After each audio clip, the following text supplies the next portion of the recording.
Hi friends, good morning అందరికీ. అందరూ ఎలా ఉన్నారు? బాగున్నారా? చూశారు కదా, ఈ వచ్చి రాగానే మనం అయితే ఇంటికాడ నుంచి నీట్గా ఫ్రెష్గా వస్తాం దేవుని నమ్ముకొని.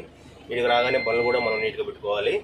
అదేవిధంగా మనం తీసుకున్న జీతానికి కూడా ఏదైనా మనం న్యాయం చేయాలి. అంతేగాని ఎవరన్నా చూస్తున్నారేమో, సారాలు చూస్తున్నారేమో అని మనం బండి అదే పని వాళ్ళ ముందర తుడచడం కానీ అలా చేయకూడదు. ఎప్పటికీ కొంతమంది చేస్తూ అంటారు అనమాట. వాళ్ళకి మంచి పేరు రావాలనో లేదో మరి తెలియదు, వీడియో కష్టపడతానని వాళ్ళ మనసులో పడాలనో లేదో తెలియదు. కానీ మనం ఎవరు చూసినా చూడకపోయినా కానీ దేవుడు అనేవాడు ఉంటాడు. మనం చూసుకుంటూ ఉండాలి. ఏదైనా మనం నీట్గా పెట్టుకోవాలి. ఏదైనా కూడా ఇంకోటి ఏదంటే డ్రైవర్లకు కొంచెం రెస్పెక్ట్ ఇవ్వండి. ఎవరైనా సరే ఎవరైనా కానీ కావాల్సిన యాక్షన్ చేయడు, కావాల్సిన ఎవరికి ర్యాష్గా చేయడు. కొంతమంది చేస్తుంటారు, కానీ కొంత రెస్పెక్ట్ ఇవ్వండి ప్లీజ్. అదేవిధంగా ఎక్కడికైనా క్యాంపులు పోయినప్పుడు కూడా వాళ్ళకు టైంకి నిద్ర, టైంకి తిండి ఇవ్వండి ప్లీజ్. ఏదంటే నిద్ర మిమ్మల్ని గ్యారంటీగా ఇళ్ళ కాడికి చేర్చాలి కదా. ఎక్కడ పోయినా దూర ప్రాంతాలకు పోయినా కూడా చేర్చాలి కదా.